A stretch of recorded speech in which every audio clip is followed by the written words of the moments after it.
Welcome in to the new era of the Gurus podcast. Xavier Aguiar, Mike Testa, and who's that over there?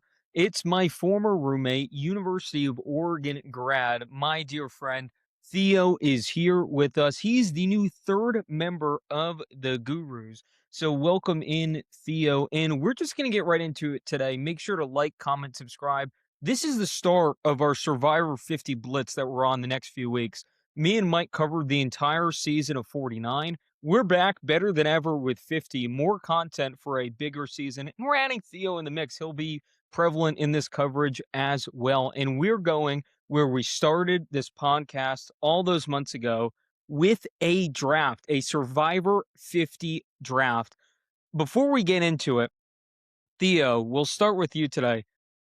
How you doing, man? I mean, it's a good time of the year because we're done with football, which the Bills and Oregon, those are the two teams that can hurt me the most. So that's done. We're just like Sabres. They can't really hurt me. Just Celtics, I've seen them win. So it's like sports can't really hurt me for a while. And we got Survivor 50, which they doesn't capture my attention every season. There's some misses, but like when Survivor's going, it's one of my favorite pieces of media. Mike? Yeah, first of all, we haven't done one in a while. Last time we did a podcast, both of us did not have our birthdays yet. So we both recently had our birthdays over the New Year's break, if you will. Mine was January 18th. My birthday, by the way, was great. It could have been better, though, because the only thing that was bad about the birthday was your New England Patriots, were able to get a win on divisional round weekend. And then later on that day, Caleb Williams and the Bears lost. So that could have gone better. Your Patriots are back in the Super Bowl, so overall, after the hiatus, that was the only downside that came with it, but I'm doing just fine. Yes, I was gone for a few weeks in Eugene. The last time we did a pod, it was from my grandmother's kitchen counter. And now I have a beautiful ring light. My picture has never been more clear. Soon enough, this background is going to be filled with sports memorabilia. We're still kind of in the process of that, but it's good to be home. This was a birthday present, by the way, this New England Patriots championship hat here. So, yeah, I'm kind of representing right now. I'm excited for that, but we were talking about it before we got on air the last few weeks. Survivor 50, there's something special about this. There just is, where we have this franchise that let's face it, it's been kind of floundering the last few seasons. And it's still doing well on cable. It's one of the better things still left, putting up numbers on traditional cable. But it needs a change. It needs a tweak to really capture the heart of America once again. And 50 could be that. And we made a point multiple times that 51 could be the real trendsetter of this franchise. But 50 is still the beginning of that. And that's why this is so integral to not only us, but the future of the show. Because how 50 kind of operates and how it's perceived could really lead to things down the line. Are we going to get Mr. Beast in 51? Like, what's going on here? Are the celebrity cameos going to be more prevalent? Is this a one-off because it's a celebration of the show? Who knows? But we did a randomizer before this. We spun it 10 times, and it landed on Mike with the first overall pick. It is Mike, me, and then Theo. We are doing a snake operation. So Mike will have the first, I'll have the second. Theo will go back to back, then me, then Mike, then so on and so forth. You guys get the point. This should be fun. We have 24 names to pick from. Mike, you have the first overall pick. I'll insert some sound here. Dun dun dun dun. Ba, ba, ba. Yes. Who are you taking 1-1? So here, I want to go through the process here real quick. I'll try to keep it short. I recently saw a video on, it was Christian Hubicki talking about who he views as the big threats of this season. He categorized four kind of tiers. We have the physical threats, 4 tiers of 6, basically. So we have 6 physical threats. We know who they are. Joe, Ozzy, Jonathan, Savannah. He put Tiffany. We now watch Savannah. He didn't watch Savannah season, but Savannah won 4 or 5 immunity challenges, so she's the physical threat here. Chrissy Hoffback, Stephanie LaGrossa. Those are the 6 physical threats. The storytellers, which is what Christian put himself in, Mike White, Rick Devens, Camilla, Emily Flippin, Aubrey, kind of the people that you're going to get they're going to basically narrate the season in their confessionals. Then you have people, they're here for drama. We know why they're on the island. Q is here. Coach is here. Rizzo is here. These are great personalities to have on TV. We have Angelina, we have Tiffany, and we have Jenna Lewis.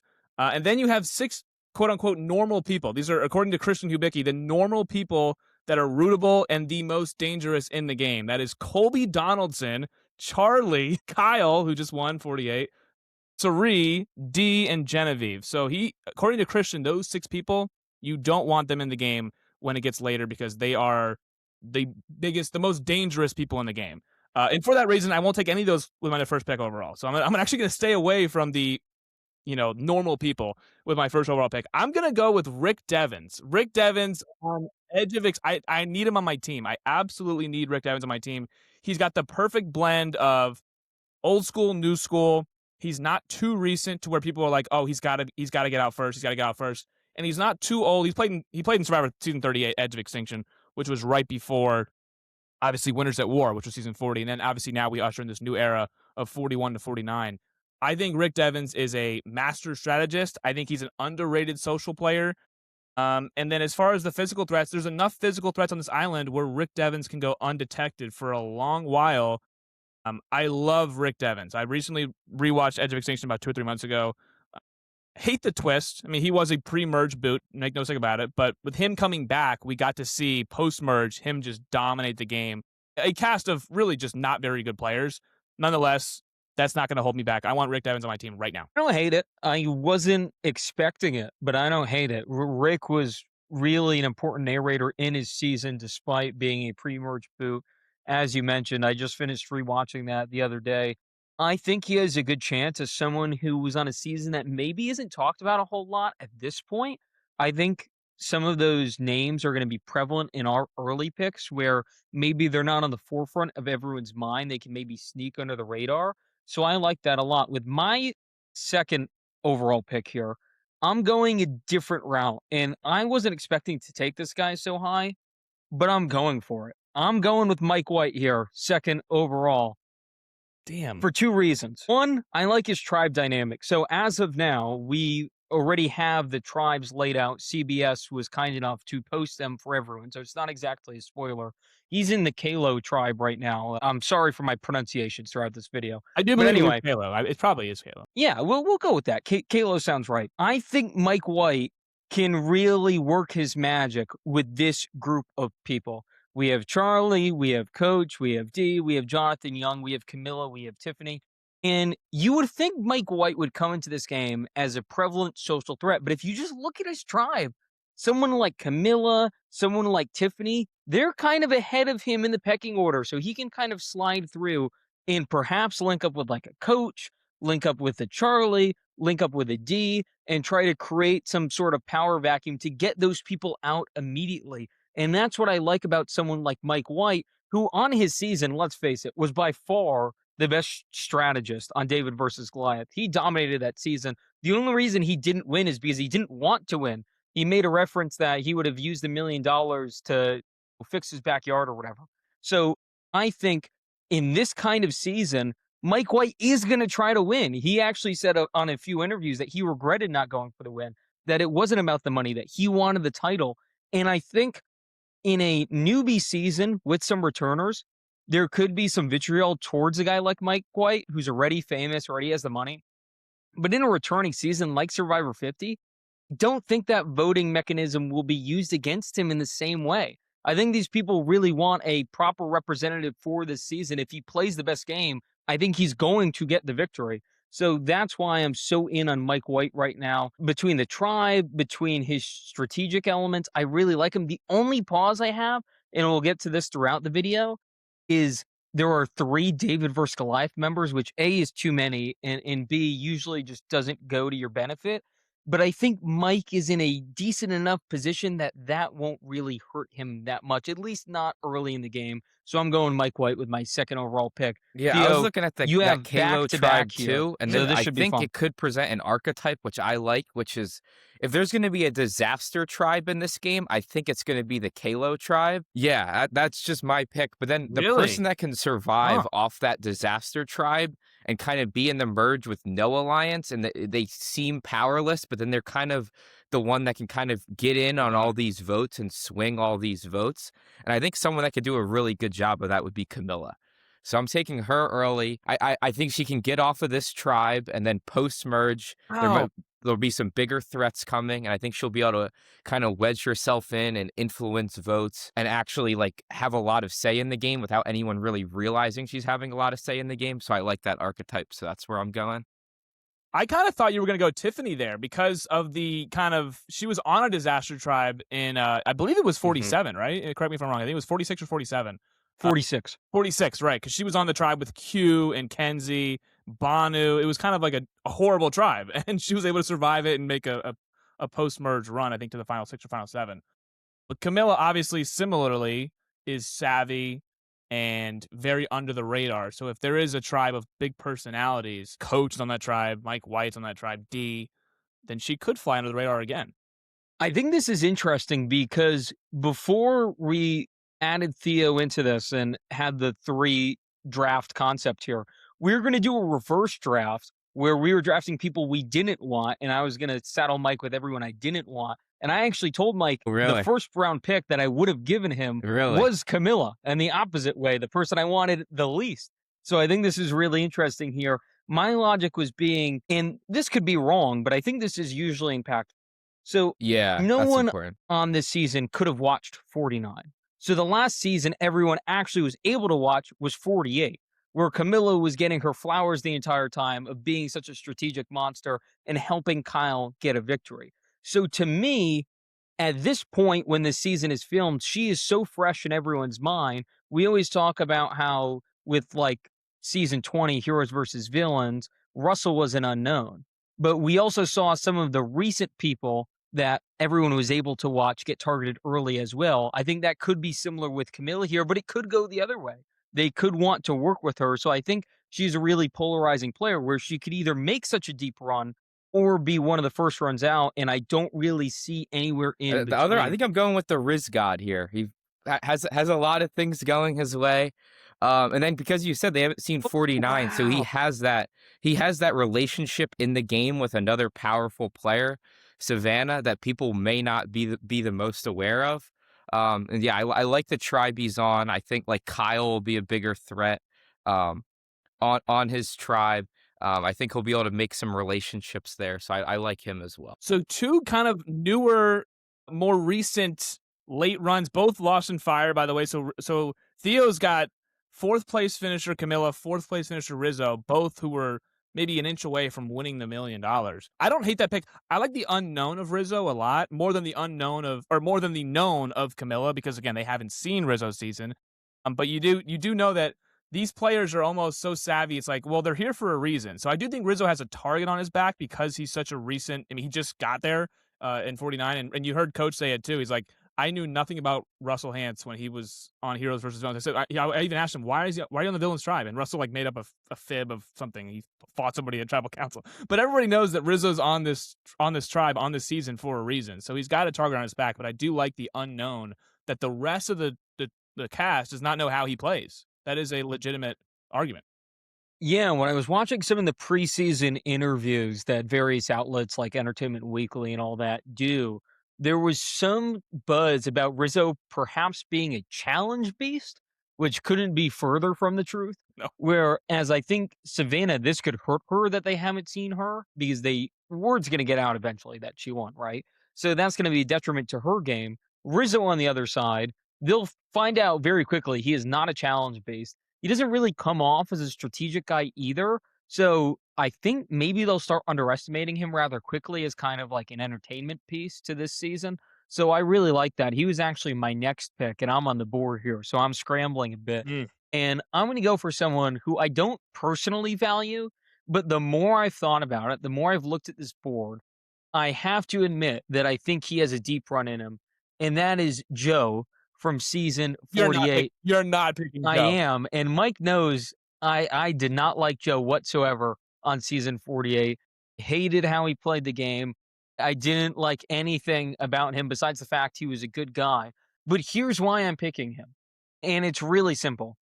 He is on a tribe, this Sela tribe, where there's going to be a lot of warring factions, and I think Joe will be in the middle, and he could go really far because of it. So he's with Christian, he's with Sari, he's with Jenna Lewis, who's kind of another unknown, but he's also with Ozzy, he's with Devins, he's with Savannah. If you look at Joe, it just feels like with that landscape, he's going to be a pivotal swing guy. And if he plays his cards right, which I think he can, I think he'll be an attractive pickup to like the Christians and Therese of the world. He can use that friendship gimmick that worked in season 48 and really put it to the test with season 50. Now, I don't know how long that's going to last. I don't know if eventually they'll be like, oh, he's too likable, cut him out at the knees. I'm not sure he's strategic enough to really make the end. But as far as looking at players that I think can just make deep runs and then who knows after that, Joe is the top of my list. And it really comes down to the tribe breakdown he's on. If he's on a tribe like Kalo, however we want to pronounce these things, with Coach and Charlie and Jonathan, I think that doesn't really work with those people, particularly Coach. I think that there could be a rift there and that could start something. But who he's with, like To Ozzy and Joe's credit Christian, too, he I like think almost Joe's changed nice the guy act could criteria of the actually be a game benefit. last season. Like he almost changed it from like outwit to outplay, outlast. He changed Yes. Survivor into a John Cena t-shirt. Like it was hustle, it was loyalty, it was respect. Like he kind of almost flipped like what everyone was playing for and what they wanted their best qualities to be. And like Kyle was able to like come in at the end, but it seemed like for a while Joe was not even controlling who was going home, but he was even like controlling like the entire tenor of the game and like what qualities were important and like basically dictated how the entire season was like filmed and edited and put out. So maybe he could do that again. I don't know. We argued about this in our Survivor 49 episode breakdowns, and somehow Joe kept popping up. I don't know why, but he kept popping up in our conversations. And I always said, I admire players who, they're like the vessel of the season. Everything goes through them. So all the conversations that happen on the island, of course, not everyone's involved in them, but it felt like Joe, from whether it was a game of telephone or somebody always would go up to Joe and tell him what's going on or what they think should happen, whether it was Kyle, whether it was Shaheen, whether it was David, Mary, whoever it was, he was always getting intel. Eva told him about her idol, her advantages, everything. It felt like he had all the information, kind of like a Tommy from from Island of the Idols 39, where he always had all the information at his disposal. Maybe he didn't always play his cards right, but for him having the most knowledge of anyone on the island, I think that's pretty valuable, and I'm really upset that you picked him there because I thought there was no of any of us three here. I thought there was no chance that you would take Joe. I feel like I might be able to steal him in like a later round. He's already off the board, so now I'm kind of Mike, can I interject just for a second here? I don't think he's going to be allowed to play the same game. I don't think he's going to be the vessel here no, at all. And that's why I'm picking him, because I think if he tried to do that, he would be one of the first people out. I think Joe is smart enough to realize that he can dial down the shtick and it's going to be effective with this tribe and this group of people. Because let's be honest, my whole argument against Joe was that he really benefited from a bad cast. This cast is not a bad cast, but I think with how Survivor 50 is being presented as this like celebration of the game, I think those emotions could invoke on these contestants. I think they could have higher vibes than normal. I think perhaps the blindsiding, the backstabbing, that could be toned down just a little bit because of how this season is being built. I think it just could seep into their brains that this is supposed to be this like kumbaya moment. And that's where Joe kind of does his best. Now, if players like Sari and Rick are a little bit more cerebral, like they were in the past, that could be to his detriment. I just like that the theme of the season does align with Joe's kind of moral compass. And that to me, if I'm thinking of players that could have a deep run and have like a high floor, he's immediately on my list. But Mike, you do have a tough task here because you're going back to back, and I know one of your guys was just taken. So. Yeah, he was. And also, I like the tribe he's on. You already mentioned it. What do you think? I think him being with Ozzy is perfect for him because he's got the bro alliance with Ozzy, yet Ozzy's obviously the more physical threat of the two. And he always will be. Obviously, I think that Ozzy will still be climbing trees and doing all the other things he does. But I'm looking at the Kalo tribe again, or however you pronounce it. I'm not gonna lie to you. My next pick was gonna be Mike White. He was immediately, there goes that. But I'm gonna go to this tribe. I think there's a similar Mike White-ish player on this tribe. I'm gonna go with Chrissy Hoffbeck. I really like Chrissy Hoffbeck. I wanted her on my team regardless, but with all these other Kalos going off the board here, I need to hurry up and get her on my team. I'm a big fan of Chrissy in this tribe and I don't think this is going to be the disaster tribe. I think Vatu will be the disaster tribe if I had to guess at the three. The only reason why I don't think it'll be Kalo is because Jonathan Young is on this tribe and he can quite literally do these challenges by himself. For all these challenges that Jeff Probst runs, Jonathan can quite literally carry the entire challenge on his shoulders. I think he has before. So I think, and I like the women on this Kalo tribe. Chrissy's a challenge beast. Tiffany's really athletic. I like this tribe a lot. I think Coach and Mike White are old, but I don't think they'll be Yeah, that. any chance we're getting detriments. the Please Chrissy We're got age coach shaming, performance here Mike, though, where she like seriously? comes in and hang on everyone now. wants her to be a challenge beast, and now she's 54, and we're like, what? Right. She is old. You're right. It depends on what challenges they run, but I still think she was a well-rounded player. I think there's upside here. And again, I'm more so leaning on Jonathan winning the early challenges for them. And then when it's time for the individual game, Chrissy can then turn up her game, is my thought process here. Now, again, if that doesn't happen, and if they are the disaster tribe, then obviously this is a bad pick on my part. But I think Chrissy can survive that early part of the game because she's on a tribe with Jonathan. And I think Charlie's solid as well. Tiffany's, again, like I said, athletic. Is a challenge beast as well. So they have good, strong women on this Kalo tribe. And I think Chrissy is the least threatening of the bunch, considering she's not the most recent. All these other, I mean, Camilla. Can I just Tiffany. bring this up, Mike? I Yeah. think it's a good point that we all Yeah, are kind of yeah. thinking that different tribes could be disaster tribes. I think that's a good job It is. with the breakdown because even last season, the tribes were just not equal whatsoever. At least now on paper, we'll see in performance, but on paper heading into the season, I feel like they did a great job with kind of splitting everyone up. Yeah, they did. I mean, they absolutely did. I think, like once again, this orange tribe here, this Sela tribe has pretty much everyone different that you can imagine. You have season 1 Jenna Lewis, you have season 49 Savannah, you have everyone in between, Sari, Ozzy, Christian Hubicki. It's crazy. I think I'm gonna go back to that tribe. Matter of fact, I'm gonna take Christian. I really like Christian. Wow. Yeah. Okay. I didn't want to risk him not being back on the turn. He So wasn't going to be there. So he probably wasn't going to be there, but I need him on my team. You have Mike White, so I'm going to go with the second most strategic player on that David vs. Goliath cast, which was Christian Hubicki. I just think he's going to have a lot of great reads in a season where he's such a Survivor nerd. He's watched all these. The only people he has not watched is Rizzo and Savannah. Yet in his pre-draft interview, season interview, he kind of nailed both of them. He's like, yeah, they're probably here for some reason, whether it's physical threat or they're great TV. They are back on our screens. I think he'll be able to kind of suss out some of these, challenge beasts who aren't as strategic as him, and then the social butterflies, he's going after them. So he won't be attached to a Sari like I think all these newbie players would be. It's like, oh my gosh, Sari, I've worshipped you for seasons. I don't think Christian's gonna be that kind of player.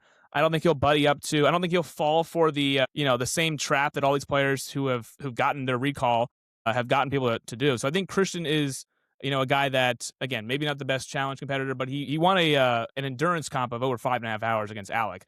So he can win his fair share of mini challenges. But I think Christian's a very all around player.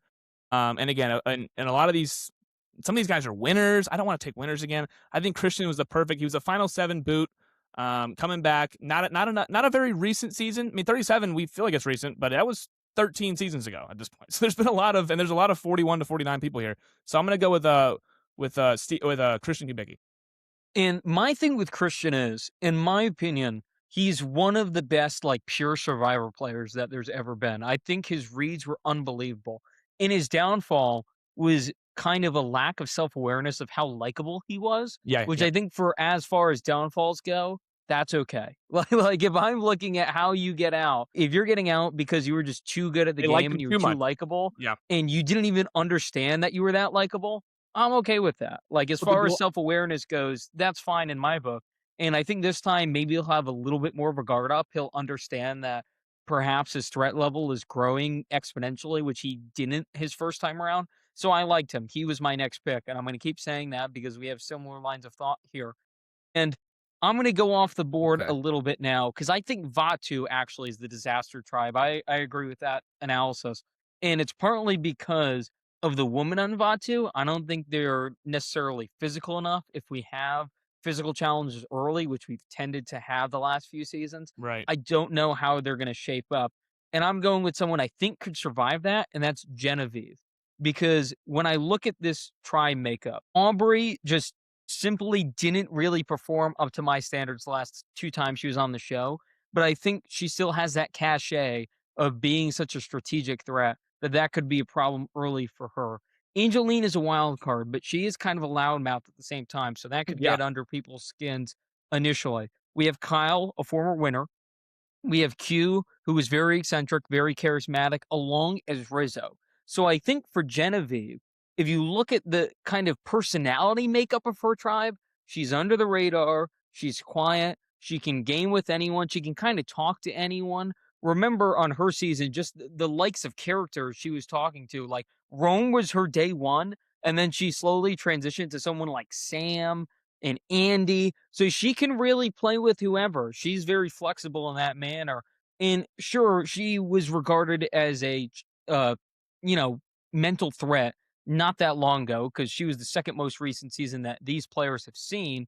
But I still think, given just the dynamic of her tribe, that that won't necessarily matter for her.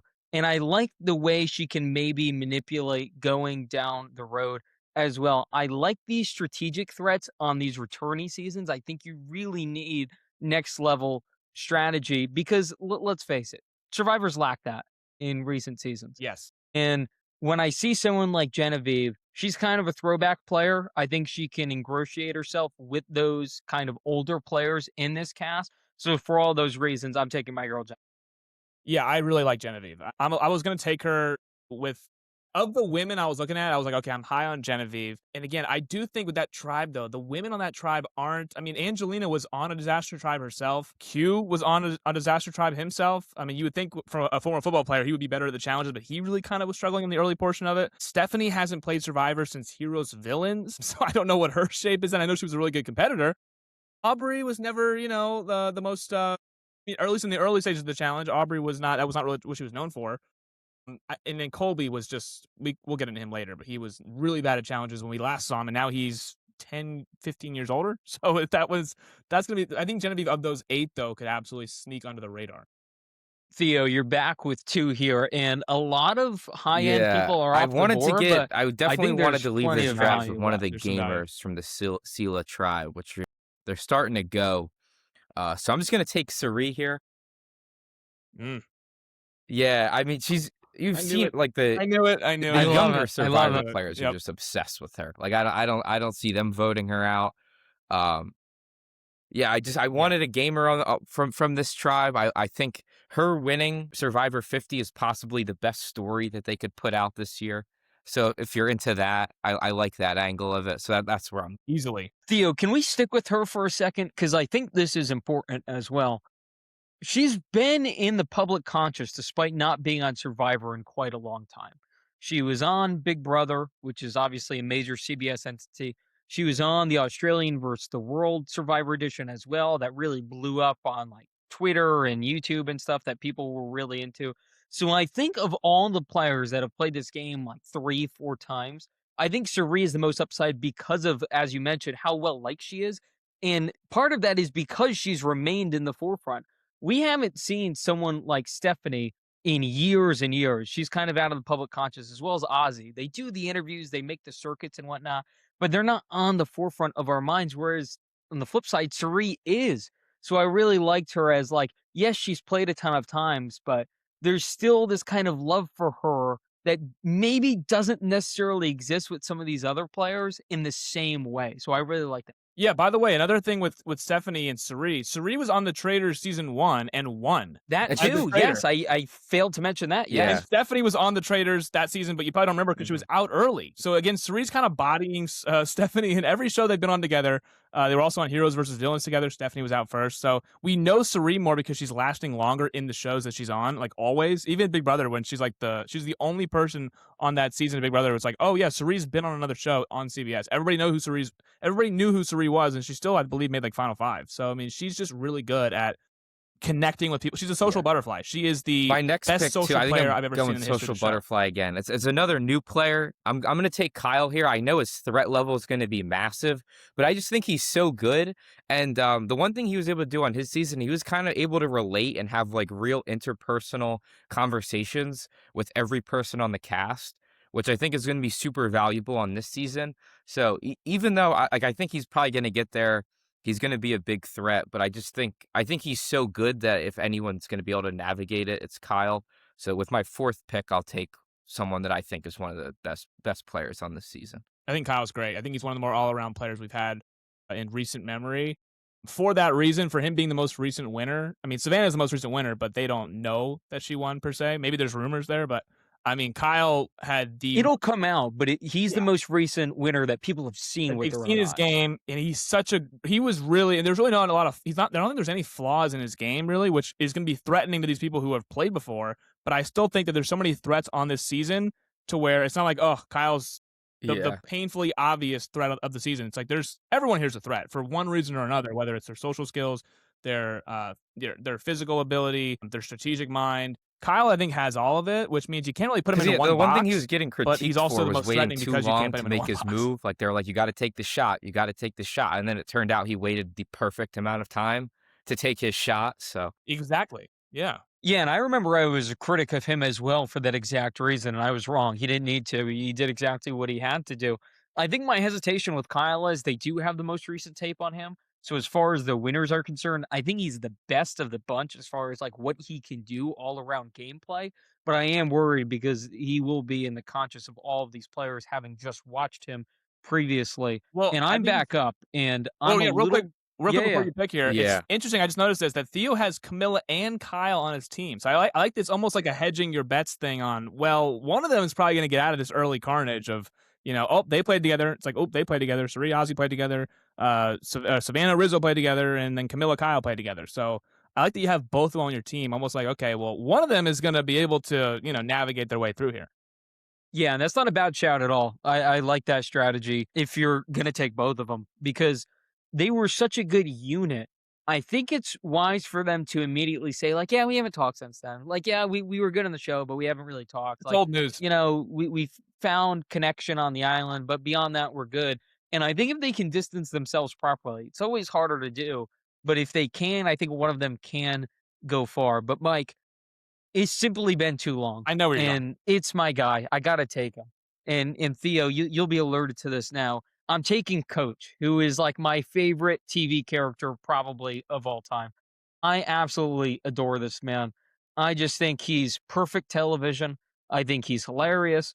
I think he checks every box is what I want to watch on my Survivor viewing days. And here's the thing with Coach. It's not just that I like him. That's half the battle here. But the other half is I think he has some sneaky upside that hasn't been fully explored yet. As far as the older competitors are concerned, I think he's in good shape. I watch a lot of his social stuff. He's doing the running, he's doing the training. It looks like he's taking this seriously. So I like his physical upside even at his advanced age. He's 53 years old, but he's aging pretty well there. I think he's going to dial back some of the Dragon Slayer stuff as well. I think it's still going to be prevalent. Like, don't you worry. When you wake up in the morning, there's going to be some stretching on the beach off to the corner.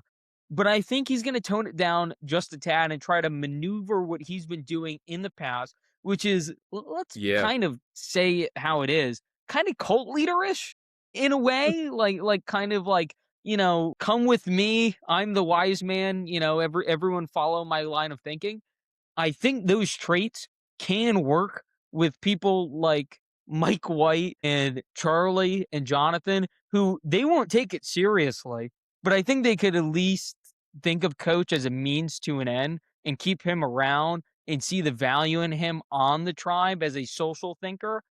I just think if he's able to survive until the merge, his threat level will be low enough to make a decent enough run, but he's so charismatic and such just a guy, right? That perhaps he can garner enough win equity if he does stuff under the radar. And that's not necessarily Coach's game. He's a very forefront kind of guy, and I'm admitting to such. But he's also played 3 times now, and he hasn't played in a very long time. He hasn't played in 27 seasons. That's So insane. I think the book, even though it's out on him, if he adjusts it just a tiny bit to fit the modern, Yeah, I was aesthetic trying to of the think of his game, path to I win, think he could be a problem. and I Yeah, thought he I'm kind now of realizing I thought the path was basically him right. establishing himself as the biggest threat, and then just, like, being like, "I'm the biggest threat, keep me around." So it's interesting. I like the scenario you brought up, because 'cause I'd only been thinking of him establishing himself. Yeah, he's not an under the radar player. That's the thing. He might have to be like this big guy with a red X on his shirt and be like, "Hey, I'm Coach. I'm the Dragon Slayer, but keep me around," because I think it's interesting. He could play one of a bunch of different ways. I was actually gonna pick Coach, so I need a Coach like Mike, personality. real fast, I think his best path to actually win would be he does the Dragon Slayer bit and everyone kind of, plays along as you do with coach.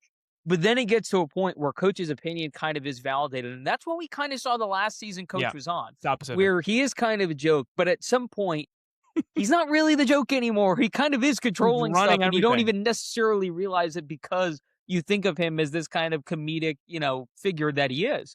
So because he is a character on a season filled with characters, I just really do think that there is a chance that finally he makes a late game run and can kind of capitalize on it. But Mike, you're back with 2 here. Yeah, I real quick on Coach. I thought he played a similar game to Tyson with more cult-like activities on Blood versus Water. Tyson got all the jury's respect because it was mostly a returnee season. It was half and half returnees, half Blood versus Water, relatives of the returnees. With Coach's season, it was just him and Ozzy, and then a bunch of newbies. So didn't quite work for him. I'm gonna go with my first winner here. I'm gonna pick D. I'm going back to the Kalu tribe or Kalo. Again, I had to pick a winner here. I think she's of the 3 winners here, Savannah, they don't know anything about. Kyle is the most recent. D, again, similarly to Kyle, has kind of no flaws in her game. I think this time around, I've seen her on the challenge now, and she's a better social player than you think. For being, kind of a firecracker a little bit. Like she's not afraid to get in your face, but she's also very good at forming legit relationships. In fact, her relationship with Mama J, Julie, probably saved her game in that post merge where she was obviously the biggest star on the island from like final 9 on. Yet she still had those social relationships with Austin and with Julie and with Drew and the whole 9 yards. So I think I like D here on, and I'm gonna go. I'm realizing in real time I'm going with way too many newbies or post 41 people here, but I'm gonna go with Charlie. So again, I got Charlie, Chrissy, and D all on the Kalo tribe. Charlie obviously is probably the biggest robbery here on this season of people who didn't win but are back on 50. He obviously didn't win because Maria didn't vote for him. Her day one alliance, she didn't give him the vote for some reason. It would be like Joe not voting for Eva or Camilla not voting for Kyle. It's one of those like highway robberies. Like how did he not get her vote? Charlie's back, and no one besides Tiffany and Q are on his season. But he's in a tribe with Tiffany. So and he and Tiffany don't have any bad blood on that season. So it's not like Charlie and Tiffany target them because they weren't on the same tribe at all until the merge. And then obviously Q is on the Vatu tribe, so the Vatu tribe. So I like Charlie here. Charlie again, another normal person, a relatable person. There's nothing about him that is like he's not like great TV drama wise. He's not a physical specimen who's going to win all these challenges. He's just a normal guy who I think is it's like a less threatening version of Kyle. Basically, it's like, okay, well, he didn't win the show. He's not a physical beast. He's just kind of normal, but he plays a very savvy game. So I'm going to take Kyle and D here, kind of hedging my bets that one of them might get clipped early and one of them probably will get clipped early. But I think whoever's able to kind of escape these early boots, I think will find themselves in a good spot in the merge. Did want my Boston guy. He was on my radar here, so that's tough for me. I'm gonna have to pivot in real time. And we're at the point of the draft where I don't really like anyone anymore. Really? We're at this part where I am selling myself on people in real time the way the board shakes out, which is kind of fun. I'm going in a totally random direction. I'm going for a high floor, very low ceiling pick here. I'm going Stephanie LaGrossa, which I didn't have initially. She was really low on like my kind of mental board, but the way everything's shaping up, I think she is almost so irrelevant at this point. There is a path for her to just kind of skate by, and whether that's as a GOAT or as kind of a crucial member of the season, I don't really know. Definitely more the former, I would imagine. But still, Stephanie had a really good showing her first few seasons. And then Heroes versus Villains was just kind of a disaster, to put it mildly. She had no read on anything. She was way too close to Tom out of the chute. Everyone saw that as a real problem. She tried to walk it back far too late, and then she ended up as the first eliminated. So she's coming in wanting to prove herself again after being kind of a comp beast. She was kind of the prototype for Parvati in a way, where she was this very attractive woman. She was incredible in these comps, and people were kind of weary of her because of her good looks and her physical attributes. She just was never able to kind of put that strategic element that Parvati had that made her one of the greats of this game. So now Stephanie's coming in. She's 45 now. She's probably not going to be the challenge beast she once was. She's older, so she's not going to be as like strikingly beautiful either. So she's really going to have to adapt to how she plays this game. And to me, I kind of like that in someone that I'm picking here that we don't really know. They're a question mark, but because they're not on the forefront, like in our own tribe, Colby's still such a recognizable name to the Survivor community. People were naming their babies after this guy, okay? So he's there. You have Kyle, the most recent winner. You have Q, a big, personality. Rizzo, same thing. And then there's just Stephanie. Like, what is Stephanie even gonna do? So I just like that she'll get to merge. And what happens after that, who knows? Maybe she can latch into a big alliance. Maybe she can, bury the hatchet with Saray. The possibilities are endless. I just like her getting to merge, and then whatever happens there happens. But yeah. I like Stephanie, so I don't hate the pick at all. I was thinking along those same lines. Again, she's been on Trader. She's been on, believe, another TV show that I don't, maybe House of Villains or something like that, or maybe it was Deal or No Deal. One of those shows that Boston Rob was on. I think Stephanie was also on recently. I didn't watch it, but I mean, she's kind of like, again, it's not like Suri where I'm rushing to my TV to watch whatever she's on. But I do like Stephanie a lot. I think she's a really, again, she's from Palau, which is like Survivor season 10. So she's an OG. She's been this is 50 now. So she's And one of Mike, her to your point, which I know you said jokingly, but I think it matters. She doesn't have that name value as one of these. This is her fourth time now on the show. She's not like as memorable per se, or as like a fan favorite per se as some of these other people on this season. So I think that could be used to her benefit. Theo, we're kind of in the doldrums now. This is going to get really. Yeah. Yeah, so I don't love the board here, but there's someone he was on an all-star season. This is Colby Donaldson. He didn't do anything well, okay? He really wasn't good at anything, but he got 5th on a stacked all-star season. So I feel like the recipe's there where I think he can kind of float his way to the end of the game.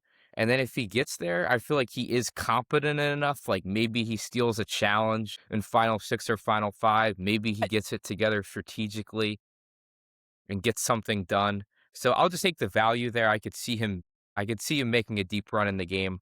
Not sure he'll have any win equity, but just we've seen him in a season like this get 5th. So I think the value's there. Well, here's the thing with Colby, before you make your second pick. Colby could quite literally run back the same strategy as Heroes versus Villains. He could quite literally do nothing, be so bad at everything that they actually want to drag him to Final 5. Again, if there's like a powerful foursome going on, it's like, hey, who could we kind of just drag along? Colby's a perfect option right now because the most recent evidence of us that we have on him in Heroes Villains, he was so bad at everything. He's blaming his brother for some of the challenge performances that he had. I mean, it was so bad that I actually think it's a good pick. I actually was going to go Colby next. I really was. I was like, everyone's so down on Colby. Like the bar is so low right now. He could quite literally just step over the bar and he'd pass. He'd be like, oh, Colby. He pulled one out of his ass at Final 6. Holy cow. So I actually think Colby is sneaky here. By the way, I want to add to this because he was also my next pick, and for a similar reason, because his performance on Heroes versus Villains was pathetic, to put it mildly. He was a 30-something-year-old man acting like he was 60 with triple back fusion, who had 5 heart attacks, that hadn't done anything physical in 20 years. The fact that he just was complaining the entire time was so infuriating on a rewatch. You're in your mid-30s. You're still a decently athletic guy. Why are you acting like you can't move anymore? It was ridiculous. He was acting wheelchair-bound when in reality, he just wasn't as good as he once was, and he didn't know how to cope with it. So this time he comes in. He's 51 years old. Maybe he's more confident in his physical acumen. Who knows? But I just think that he is not really in a position to be a forefront character. He's just not anymore. I don't think he has that in him. But if he is kind of like, in a similar vein to Coach, where he is physical again and he is able to kind of get stuff back in that area, I think he's likable enough to kind of skate on through. I think that is more than possible. And like you kept mentioning, Mike, if he just runs the same strategy back, there's upside there, right? There's sort of upside there. And this is a guy who infuriated me, but whether it's he kind of looks like the guy from season 2 or he looks like the guy from season 20, there really is a path for each of those guys, which is crazy to say. He's such a wild card because we just really don't know what we're getting with him. For me, with him, it's more mentality than anything. Yeah. Does he have the mentality to last throughout this game? We will find out. But yeah, I mean, he was my next pick, so Well, I can't physically, really hate on it too much here. yeah, physically, I don't think he can possibly replicate Australian Outback because he was so No, physically it's dominant. impossible. But if he can marry the games mentally, if he has some, again, the last time he played it was season 20, and that was pre-advantages. All there was idols. There wasn't any advantages like we've had block of votes, steal of votes, a block an idol, whatever. All this. So he's entering a brand new game. So can his mind marry the two games he's played before, be so bad, but also be cerebral? Can he do that? And can he adjust to a different game? That's the biggest question with Colby, but I think he could quite literally run back. I mean, here's the thing. Coach is 53. Coach is 2 years older than Colby. The last time we saw Coach, I mean, we saw him in South Pacific, but we also saw him on Heroes versus Villains, and he was kicking Colby's ass in challenges. The very first one on the mats, he was dominant. He was picking up Colby. Then they had the wrestle one in the mud. He shoved Colby off with one punch. I mean, it was a really bad performance by Colby in most of the challenges that they did in Heroes versus Villains. So maybe he could be that bad again, but then be looked at as like, well, it's Colby. He's likable enough. Let's keep him around. Maybe he's not as disgruntled this time. Maybe he's not as negative attitude. And I don't think he would be because 50 is a celebration. So I don't think we'll get down in the depths, Colby. But I do think that, if we can get maybe a little bit more cerebral version of Colby, he can kind of marry the two games, be so bad at challenges at age 51, but actually use it as an advantage in his game. 100%. Theo, you're back on the Yeah, board here so with I'm your just looking for second value. pick of this turn. There's someone on the board here who's the best at something, so I'm going to go with them, and that's Jonathan. He's the best physical threat in the game. And a season like this, he was kind of so inept socially on his season that he he didn't even really end up profiling as a threat. Like he had kind of no win equity in the final four. So I wonder if he can just be dominant physically, but also not profile as a threat, like in this season where there's so many people that are going to be trying to find targets, and because all the strategic people are going to have to put other people up as being more strategic than them to vote those people out. So he might be able to be a challenge beast and also not be threatening at the same time. So I'm going with him.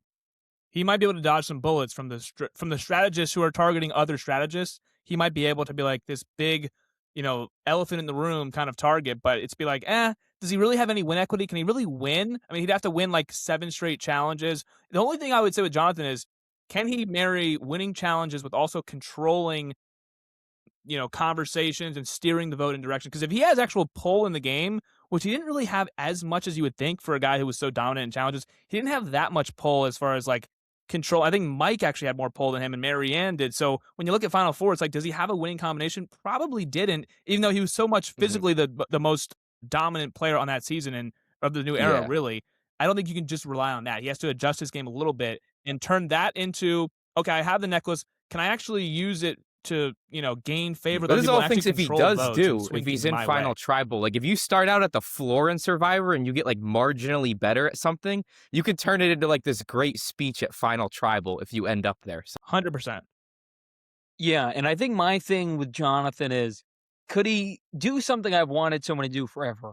Maybe fake an injury. The shoulder's bum. I don't know. I don't know if I'm physical anymore. I'm not that good. Can he do something like that? I've always wanted to see someone attempt that. I mean, why not start at season 50?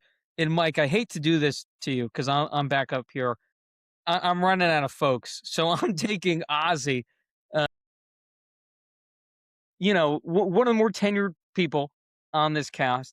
He's progressively gotten worse throughout his seasons, and so that's obviously a concern. He was amazing in Cook Islands. I think he had a real, argument to have won that season. He was one vote away. Yeah, lost by one vote. Yeah. Micronesia, he's probably one decision or two away from really making a deep run there as well. South Pacific, a gimmick season. I don't really put much stock in that. He's also one challenge win away from winning the season despite one challenge win away, but it was a gimmick season, so I don't really take much stock into that. It was a weird format as well.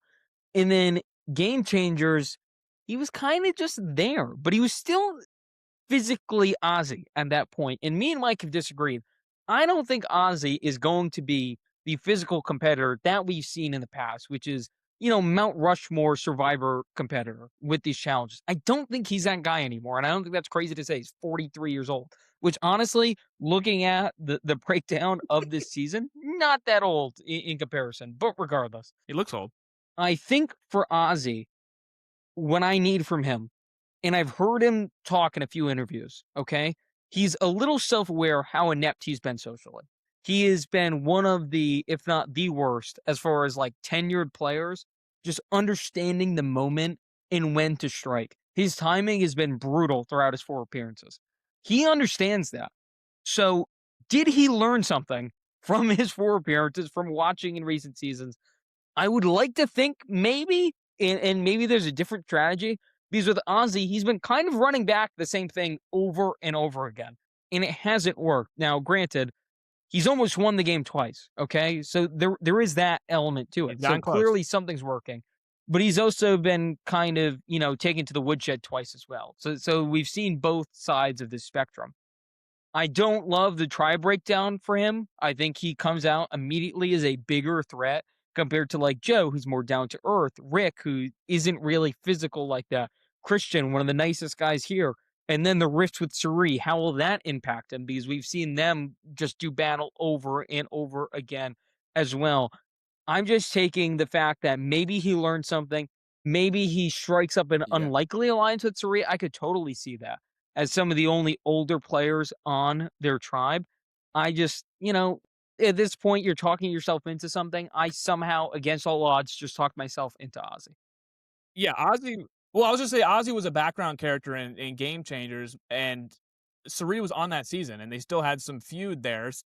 Every time that Suri and Ozzy had been on the same season together, Suri got him in Micronesia, and then in Game Changers, he was just this same exact person, yet a background character, and he was on a season with Brad Culpepper and a season with other physical threats. It's just like, do we actually even need Ozzy to go get us fish and go get us like we don't actually need him. We really don't on a season with a couple other physical threats. They viewed Ozzy as expendable. I hope they don't for this season because I want to see a lot of Ozzy on my television screen. But I I'd don't just hate be the pick. worried. He struggled laying on the Yeah, Theo, charm when you, he you were was like going a with something young, though. fit guy, like super handsome. Like now that he's in the James Harden fat suit, like are we sure things are gonna get better? I don't know. Well, I think that actually bodes to his advantage, and I'll tell you why. I think Ozzy knew he was a young, attractive, hip guy, and I think that was kind of, a little turn-offish to everyone else. There was always that, like, oh, Ozzy's so arrogant. Ozzy's, all these things that came with him. Now he is older. He isn't as fit. He isn't as like attractive as he once was. I think he understands that now, and that could help him kind of change the game plan a little bit. And I think in his last appearance, Mike, you brought it up, the rift with Sari. That was kind of his detriment. The fact he couldn't get along with Sari did Right. hurt him in the end. And it was kind of annoying because one of the first scenes beginning of that season is Sari being like, we're good. And he's like, yeah, we're good. And then everything he did showed that they weren't They good weren't good. the No. entire time. They never were He's like, I really still able to remember what mend you did. Yeah, fences. yeah. You would hope 16 seasons ago now, so like 8, 9 years, whatever that is, right? Hopefully, they are good now, and it's fine, and that vitriol from, God, 15, 20 years ago, whatever, is gone, and they could actually link up and be a good pair. I've always thought that it never really made sense that they couldn't get along. They're Yeah. kind of good at The the perfect opposite things. You yes. think they would kind of help each other's deficiencies. Maybe now it takes their, what, 3rd time together? Survivor 50, now they can finally put it all together, link up. I think he needs Suri badly, and if he's able to latch on to Suri, I think Ozzy does have some upside. I was gonna say they may have to. I mean, they are two of the older players. I know Jen is on this tribe, but I think to Ozzy, Suri is the most threatening player to a guy like him, his archetype. And then for Suri, the most threatening player to a person like Suri is Ozzy. Suri has never won an immunity challenge in the history of her this is now her 5th time on. She's never won an individual immunity, and she never will with Ozzy in the game. So for Suri, she's always targeting the Ozzy-esque players, and then for Ozzy, he's always targeting the social butterflies who will But never Mike, do can I add to that point? And to me, that's part of Suri's downfall on why she hasn't necessarily won. She has to be aware enough to understand that no matter if Ozzy's in the game or not, she's not winning individual immunity. So just accept that reality and move forward with that fact. Correct. And again, it might be season 50 finally she elicits that playbook and puts that to her advantage. And we kind of saw that in Suri's last season with Australia versus the world. She latched onto poverty, not just because she knew who poverty was prior with all their history, but because she knew poverty was able to win these immunities and have the necklace so much. She's able to use that and wield that power to her advantage. She runs that back here. I think she has a great chance, and I think Ozzy could be that poverty in this situation. Yeah. The person who gets the necklace so many times or the target just keeps growing on their back. And then Suri is the one, really the one with the with the gun, making all the yeah. Exactly. I totally agree. Mike, you're back with 2 here, and this Oof, the board has not looked worse in man, any drafts we've ever done. do I Like, have we to are really in depths here. I'm fascinated to see where you go. Yeah, I just for the sake of I need an old player on my team just to have some diversity, I'm gonna take Jenna. That's really the only Okay. reason I'm taking Jenna here because I have all season 35 people on my team here. So I need some diversity on my team. So for that reason, I'm going with Jenna. This is not an ageism thing. I think Jenna, the idea of Jenna Lewis, who was on Borneo, the inception of this show, and then was also on All Stars. By the way, was in the final three. The last time we saw Jenna, she was in the final three. That season was obviously dominated by Boston Rob and Amber. But Jenna Lewis and Rupert were another strong twosome, and that was the final four. And it was kind of another season of really good duos.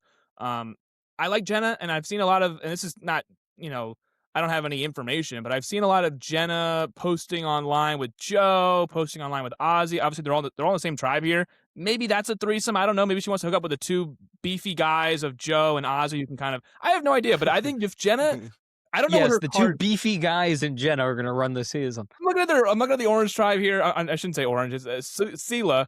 I'm thinking, okay, who would Jenna latch on to? I don't think her and Sari will get along in any world. Maybe Emily Flippin, but I think that if Jenna, could maybe again her last time we saw her was season 8 in All Stars, and she was with Rupert, she was with Boston Rob, she was with Alicia, she was with Amber, people that are like strong. They're strong. They were strong in challenges at that point. At least they were. I think that she could possibly hide behind a few muscular guys on this tribe here with Joe and Ozzy, and maybe not be the early target. And again, she is from Borneo, season 1. I think that the idea of that, it's like we got to keep Jenna around a little bit because we can't have one of the first boots be the person who's coming back from season 1. This is a celebration of 50. Maybe Jenna. Again, she's entering an entire new game. Last time Jenna played, there was no immunity idol. So that's how long ago. Again, this is not an ageism. I don't want to age her, but the game is that old now where season 8 was Yeah, ancient. I mean, it's literally her ancient. That's like the last time game we started breaking playing. play on And her that was an all-star season, season, and she did really well. just to But put in I'm gonna perspective take how old Jenna. it was to go after the winners. Like no one had ever thought about this on Survivor before. Right. I'm getting Tina out. Yes, Tina, Richard Hatch. I'm gonna get the winners out of here. And by the way, that does not bode well for our girl Savannah here, who was the only winner. Again, if that gets out, Jenna's on the attack. She's gonna run back. Maybe the same idea. It's like, hey, Savannah, you're out of here early.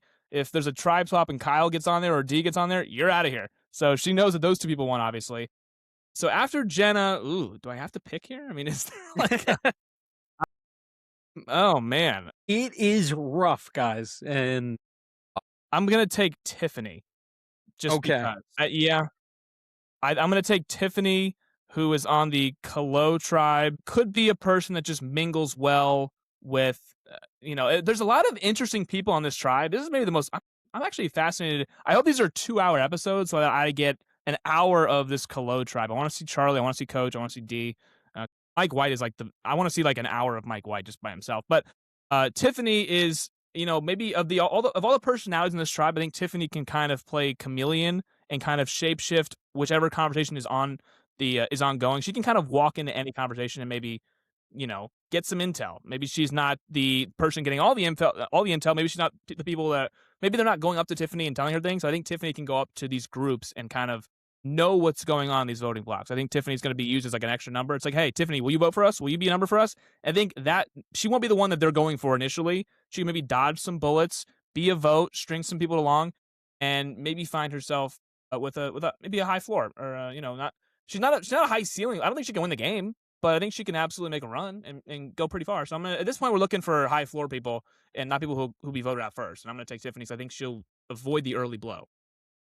Yeah, I mean, I agree with you. She wasn't gonna be on my board here at all. I just think her personality might rift with some of the others on this Kalo tribe, but Very well could I be. mean, it's gonna be good television. I think that's the weirdest tribe of the 3. Easily the weirdest. I don't really know how to articulate it beyond that. I just think all these people are so random together.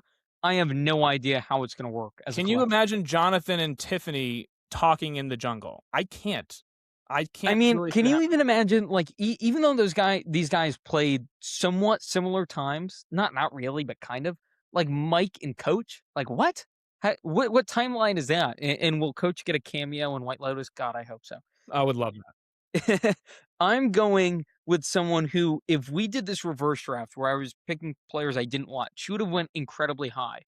But at this point, I'm kind of talking myself into her just because I need someone to pick, Yep. and that's Aubrey here. And with me and her, it's a tough relationship because I really liked her early work. I really like what she was able to accomplish in Koa Wrong. I thought Game Changer, she was kind of underrated, even though she wasn't really as impactful as she was in her first season. And then Edge of Extinction, she was just a complete disaster. And for someone who is a veteran of the game at that point, to be blindsided in the way that she was, to have no awareness at all that they were going after attorneys when that has happened pretty much every time we've had a season of like a majority of newbies and only a few returners outside of like Coach and Ozzy's season there. Like, you gotta show me a little bit more. And that's my issue with Aubrey that's been kind of holding her back from me from having her a bit higher on my list. But because of that, some of these other players could have a similar opinion as I do, where she's kind of able to kind of, go in the background a bit, kind of blend in with the scenery, and then just kind of emerge maybe towards the end, make a strategic move here or there. We've seen a lot of puzzles late in recent Survivor seasons. Could she just benefit from one of those late and get the necklace? Who knows? Now, she's only 39. It's not like she's that old either. Correct. She has a lot of wisdom about the game. She's still like really in tune with what's going on. So she should have probably one of, if not the best rapport on everyone else around her, which I do like when we're drafting at this point. Like, what are you good at? As Theo mentioned earlier, she's good at just knowing everyone else. And for that, I think that is an advantage. I need to see her get back to that like peak strategic mind that she had. Because her last time out, it seemed like it went away. And those things, you never know if it's cast related or if you just are that good. With her, the jury's still out. But I think just her upside of what I've seen her be able to accomplish in the past makes her a little bit intriguing for me at this point. Yeah, I was gonna say with Aubrey, she's kind of running the JT method right now, where she's kind of worse each time she comes back. JT obviously won Token Chains, and then he got blindsided in Heroes Villains, and then he got blindsided even worse in Game Changers. I thought she had horrible reads in Edge of Extinction, obviously, but I thought even on Game Changers, she made it to the final five, but she was kind of a dud on that season. She was on the wrong side of a lot of votes, if I remember Yes. correctly.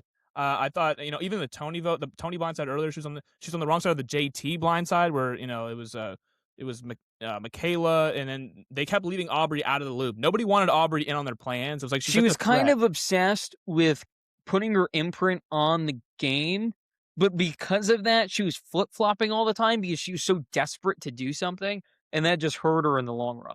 Yeah, she was left out of the loop in a lot of votes, and I think the only reason why she survived as long as she did, I think Ty played an idol for her just because he liked her, and they were on Co Wrong together.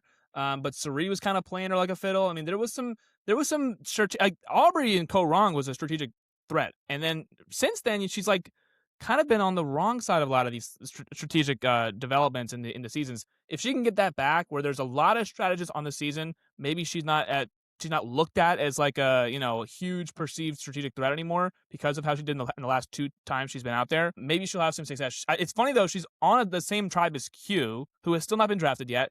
But Q specifically voted out Mariah on season 46 because she wanted to play like Aubrey. So he immediately is like, "Oh, I heard the word Aubrey, you're gone." So people may still have that distinction of Aubrey as this strategic mastermind. And if that's the case, then she's obviously in trouble. But if she's able to kind of wipe that off of her a little bit and be like, "Oh, I haven't played in a while now. 12 seasons I've been off. I'm kind of not really that kind of brainiac that you think." Remember, she was on the Brains tribe of a Brains, Brawn, and Beauty season. So she's, obviously very cerebral. But last time out, not her best. No, not at all. Theo, you have your final two picks here. Yeah, I'll take Emily here. I mean, the reason she got voted out on her season was because she became too big of a strategic threat. I mean, that's not going to happen this time. So that's the reasoning there. Yeah, I don't hate Emily at all. I think that she had the biggest trajectory of like started from the bottom to, oh wait, she's actually too good now. She's actually too big of a threat. We got to get her out of here. And like final 7 or final 8. But Emily started off the season so bad. Remember, she had all these social awkward conversations where she was like not a social butterfly at all. She was very cold.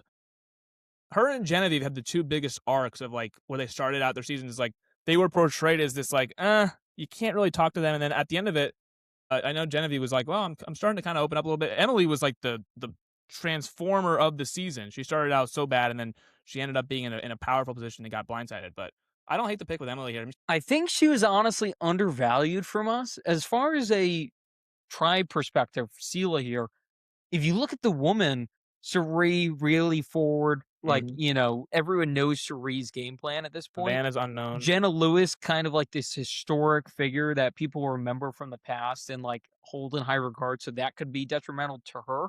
And then Savannah, the most recent winner in real time.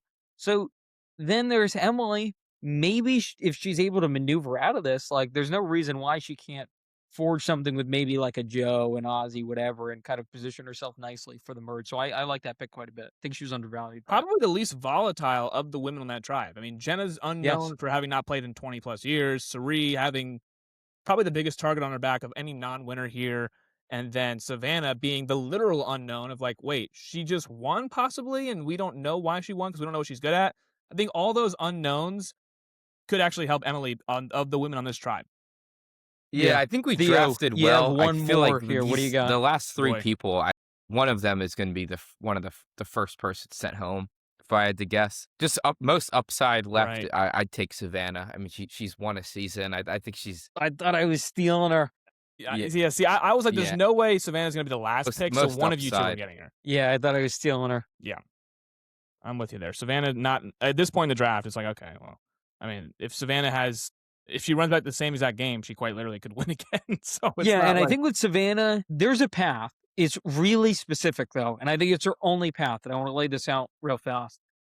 It's latching on to Suri and making Suri think she's maneuvering Savannah. If Savannah can do that and maybe latch in like a Joe, they could have something there, right? If she's able to get in Suri's good graces.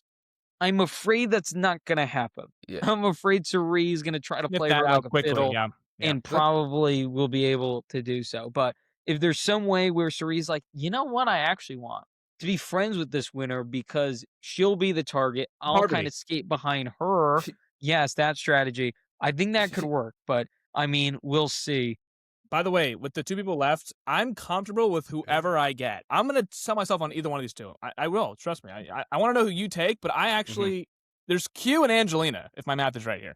It's just those are the only two left. I'm good with either. I will take either one of them on my team. I'm glad that you pick because I actually am fine with good. I'm actually fine with whoever you don't take. Yeah, I mean, I wasn't prepared for this. I really thought I One was last getting thing with Savannah too is so she I've had won, to- but she also kind of got criticized pretty heavily at Tribal Council. So like, she's not going to come into the season thinking she's like a perfect player. The flaws in her game were outlined in front of her as well. Yeah, Very true. Yes, they went after on the jury. They were like, who was it that asked the question of like, do you even know us? it was like, could you name a family member Christina. from Yeah. everyone in Christina the said, tribe? do you know the names of a family name or relative or something like that? So maybe she's like, if I get a final tribal, I already know the questions that they. Well, I guess this is all returnees, so maybe they don't ask those kind of questions. But she's more prepared now than she was last year when she won the show. Yeah, and just to kind of unveil the mask here, she only had like 9 days between seasons. So it couldn't be more fresh in her mind. And part of that could be, again, to her disadvantage. She could be tired. She could be, strategically worn out. It's such a tough turnaround. You're going back to the States and then immediately taking that long flight to Fiji. That's not easy on your body by any means. But she is kind of in the thick of things here. Maybe, the gears never stop turning and she's just ready to run it back fresh and whatnot. And as you've both pointed out, because she knows what she did wrong, she could try to adjust a little bit. In my opinion, I think some of the criticism was a bit soft, if you will, by her fellow castmates that wouldn't necessarily come up with these kind of players. So maybe she tries to adjust too much, and that's an issue. But I like everything you've said. And for that reason, with the final two, I am taking Angelina as far as I get yes, Q. you get Q as someone who maybe they can adjust. And when I looked at the Survivor 50 cast list, just full transparency, Angelina stuck out to me. She was the one where I was like, did anybody ask for this? I was very confused because I've done a massive rewatch the last few months, catching up to get all this knowledge to do stuff for Survivor 50. Not only just because I like the show, but because I know we're going to be talking about this quite a bit. and I did watch David versus Goliath, and I didn't have the benefit of watching it in real time and seeing like, Great who season. the audience liked in real time, what they were talking about, whatnot. I'm watching from a current standpoint and what I know now. Angelina to me was kind of annoying and didn't really impact a whole hell of a lot. So I just didn't understand it. And it turns out like people really liked her throughout filming and whatnot. Like she was just such a personality and all this stuff. I get it. I still think she's kind of a fish out of water here as far as like you look at names like Jenna Lewis, Ozzy, even like Mike White, Savannah just won. Okay, coach, all these people, you can kind of understand why they're here. Even the newbies, like Charlie was so beloved when he was on. And Rick Devens, same thing.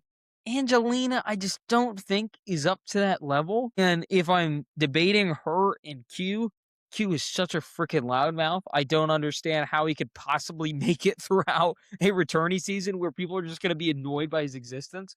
Angelina Kind of is also that a same loudmouth. archetype, but I think Yeah. maybe, just maybe, she's like 80% of that. And that 20% gap could be enough, especially on this Vatu tribe. Maybe she does this girls thing. There's possibility that the girls could latch together and rope in a guy or two. They seem like they would get along, like Angelina and Aubrey. I could see some working together there. I could see maybe her and Genevieve, Fire and Ice. That could be something good. I don't know. I mean, she's the second to last pick of the draft. I can't compliment her too much. She's here for a reason, but I'm selling myself on her. I don't hate Angelina here. Now watching it live, she was annoying live. It wasn't like now maybe I'm oblivious and the people did love her in real time, but I when I was watching David vs Goliath live, I was like, okay, Angelina is Mike, that's what the threads were saying. Now, again, I wasn't there. You were, and you were annoyed by her as well. We've I talked was about that this. doesn't mean yeah, that doesn't mean Twitter was, but I don't Yeah. know. So it seems like she did have this kind of cult fan base. And it does make sense if you think about it. Like, she's this kind of funny woman who, like, wasn't physically super imposing, but she was kind of in the forefront of the season. She's good Was in she drama. directing much? Not really, but she was a like main character, if She you was will. directing her version of what we were all watching, and her version was pretty funny. I thought she was an interesting one of the narrators, not the lead narrator of the show, but she was narrating. When I'm thinking about when she got her idol, when she was like, I had to climb up a 7,000-foot rock thing. I'm like, no, you weren't. Like, it was just a pretty. But the way she was describing her experience on the island was pretty funny, and she's maybe like an annoying version of. I mean, she is kind of cute. They are kind of the similar archetype, which is funny that they're the last two picks here. But she's kind of a loudmouth, For a reason. kind of oblivious to what's really going on around her. But she was with the right people. She lined herself with Mike White and Nick, who ended up winning. They were the three on the tribe side. They were on the three when they split from 18 to 15, and it was three tribes of five. They were the three on that five tribe, and they ended up being the final three of the show. So she found a click, even though they were annoyed with her. I think this is actually a perfect way. This is a very high floor pick because I believe she was a 0 vote finalist on David Goliath. She was the third place finisher behind Mike White and Nick, who were kind of directing things. Um, 0 vote finalists are not threatening on a season full of threats. She's not one of the most threatening people here. She was a third place finisher who didn't get any votes at final tribal council, and what she did was she kind of pissed off a lot of the jury by playing the idol the way she did against Allison, saying the things she did, kind of putting her foot in her mouth. That's not people that could win. That's actually somebody you want to take to the end. So I think Angelina could possibly run back. I don't think I don't think she'd do the same strategy again, but I think she could once again possibly be someone that they drag along, being like, okay, well, no one's going to give Angelina the money, so let's just bring her to the final three. She could be that archetype of this season, possibly. I mean, there's a world where Angelina actually does go far in this game if she maybe tones down on the putting her foot in her mouth, maybe isn't as dramatic as. I mean, she's on the show again because they voted her back. I'm assuming. So Yeah. that's she's on here for a reason. But I think that she's gonna have to exactly. That's the face I made too. I would. So you're saying you would prefer Jerry in this spot? I would have preferred Jerry Manthey Yeah, in this spot. I would have preferred 18 other people on the spot. I agree. And by the way, Jerry would have been on this tribe with Colby on Batu. That would have been awesome to see Jerry and Colby for the fourth time together. But instead, we get Angelina. I think going back to your last point though, Mike, yeah, Jerry would be so much more of an interesting fit in OG. I think the main complaint is there's not enough like original Survivor players. I think Jerry would have been a perfect fit.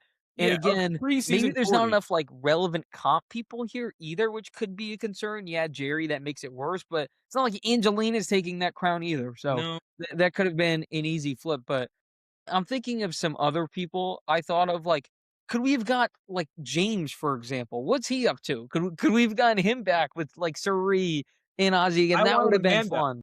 To me, this was, and I think Amanda would have gotten it. I think what happened was she had to cancel. They wanted her. They wanted Amanda, but Yeah. Amanda Yes, couldn't they do it. did. Yes. But I think if we were to take anyone from preseason 40, because I know they wanted 12 postseason 40 and 12 pre-season 40. Angelina is pre-season 40. She was on season 37. So if they were to remove an Angelina and put like an Amanda Kimmel or a Jerry or somebody in that range, that would have been, to me, much more beneficial. I mean, I don't think we needed 3 people from David vs. Goliath. I love David vs. Goliath, but Yeah, I completely agree, and I think I wanna push back on something. It's not pushing back on you, it's pushing back on that criteria. It shouldn't have been 40 as the benchmark. I think it should have been 34, which was the last, like, all returning season. It should have been pre-34, post-34. We split it evenly as best as we can. If we absolutely can't, okay, whatever. But I think that should have been the obvious criterion there. But we're totally we're agree. at where we're at. Yeah, by the way, But yeah, Theo, you were saying something disaster. about Angelina, I but kinda I once again, the see the Chicago vision Wi-Fi just did post-merge, not but want me to I get. fear she's gonna be one of the easiest pre-merge vote outs of this game. Yeah, I agree. I think Angelina probably has an uphill climb if she wants to run back the same exact game, which is why I don't think she's Yeah. going to. But there is a world where she can. Absolutely. Well, I guess that means I have to have Q, which I am totally fine with, by the way. So Q is the last pick. I didn't think he'd be the last pick. I thought he'd be one of the No. last. So no one here is into Q at all. No. No. Really? I think Q is such a is he's an interesting, we talked about this. I think Theo, you mentioned it, or maybe it was you, X. Remember the poker alliance that was going on in Winners at War? It was Tyson, it was Kim, it was Boston Rob, and they were hanging around at the poker table, and that put a target on their back immediately. I don't know if anyone's hanging out with Q like in their. I know Q was sliding in Stephanie LaGrosse's DMs, but I don't think he's actually like hanging out with some of these people on his tribe in everyday life. I don't think he'll be painted as like a, well, Q and this person are super tight. I don't know of anyone here that Q is like. I know Q and Aubrey have a known feud, and they're actually here on the same tribe together. I don't know if Q is going to have to deal with any of that, preseason bias of Yeah, like, he's oh, just gonna they're be going to work he's together. just This gonna Can is I come gonna tell an be you easy off? vote. sure. He's so freaking annoying, it doesn't matter. Does it It just matter? doesn't matter. He's so loud. Yes, he's so loud and obnoxious. He's not, like, particularly great at anything either. You're not like, "Oh, he'll be the provider, the I love challenge all guy." this. He's really not that. Yes. So, he's just there to annoy everyone? Absolutely not. On a season that's supposed to be a celebration, all this stuff, I like Q as a character for sure. I just don't think anyone else will, and I Well, here's think the thing. he really makes sense as the last pick. Well, I love what you said, Theo, about how he's an easy vote. And I love what you said, X, about how he's not good at anything. Those are both benefits to my team. Okay. True. I want somebody who's an easy vote because, by the way, the easy vote ends up being, oh, we'll get him next time. We'll get him next time. And suddenly the easy vote's like, oh, it's final 12. Let's now do the easy vote. But the easy vote not necessarily is how the early stages of the game could be. I mean, I think this is a disaster tribe, and I think that they very well could. He very well could be an early vote. I'm not naive in saying that because I don't think the women on this tribe are very strong, and I don't think Cube is very strong. But if he is the easy vote, could that easy vote shtick be prolonged in a season like 50 where nothing's really that easy on this? There's gonna be Mr. Beast boomerang things that are happening that maybe nothing's gonna be. Maybe Jeff he's pulling strings at tribal. It's like, oh, you thought this would be easy, right? You thought you'd get rid of Q. No, you're not. So I don't know what's gonna happen, but I Are you think saying Q gets the Billie Eilish boomerang idol? Is that what you're throwing I'm out? not ruling it out. I'm not ruling out anything where it's like the most obvious scenario is Q's an early boot. That's like I think we all agree he should be an early boot, which is why I kind of like the mystery of like, well, what if he's not? What if he just kind of sticks around because nobody really, I mean, they put up with him, but he's like a more entertaining version of Colby. Colby's disgruntled. Okay, get him out. Maybe Q, we can live with Q on of this tribe here of Vatu. Maybe of the guys here, they're like, okay, well, Kyle's a former winner, get him out of here. Colby's annoying, get him out of here. And then suddenly you look up, it's like Q and Rizzo are here. It's like, I guess we can stomach these guys. I don't know how the Purple Tribe's going to mess with all these personalities, but I don't hate the Q shot in the dark. I think if Q was on a tribe with, I think if Q was on the Orange tribe, he'd be the first out. But on Purple, Angelina's annoying. Colby, if he's the same person as Heroes versus Villains, Rizzo. This feels like a little coat from the guy who got the last overall pick. But, Maybe. I don't we'll mind Q. we'll see what I happens. don't mind Q. I really don't. He's fun. He's fun. But I want to just run through everyone's teams here. So, Mike, you took Rick Devens 1-1. And then after that, you had Chrissy, you had Christian, you had D, you had Charlie, you had Jenna, Tiffany, and Q. For me, I had Mike White with my first overall pick. Then I moved to Joe, Genevieve, Coach, Stephanie, Ozzy, Aubrey, and Angeline. And by the way, I just want to say, I love my team. Like right now, and I know I just drafted it. I don't always feel this way either. I feel like I like have the best team right now. That's just like post draft thoughts, but By the way, we'll see how it goes. if you do have the best team, I'm taking credit because you have Joe and Ozzy on your team, and I'm pro Joe and I'm pro Ozzy. Okay, You're so taking credit for my picks that you could have had. That's yes, I am. awesome. I am the. It's like if you took Drake May in the draft, I was on Drake May pre-draft, so I'm going to credit myself for taking for you having Ozzy and Joe on your team. If Ozzy and Joe make a run, I want 20% of that credit. Okay, I mean, maybe. I'll think about it. But Oh my god. as for Theo's team, he took Camilla first with his Yeah. first pick, then had Rizgod, Sari, Kyle, Colby, Jonathan, Emily, and Savannah. So those are all the teams. Make sure to comment down below who you think has the best team. I still think it's me. I really like who I was able to get and when I was able to get them. So we'll be doing a few days dedicated just to pushing out like short form content like that. There's a lot coming down the pipeline. But again, for Theo, for Mike, for me, we are the gurus, and we will see you next time. Peace.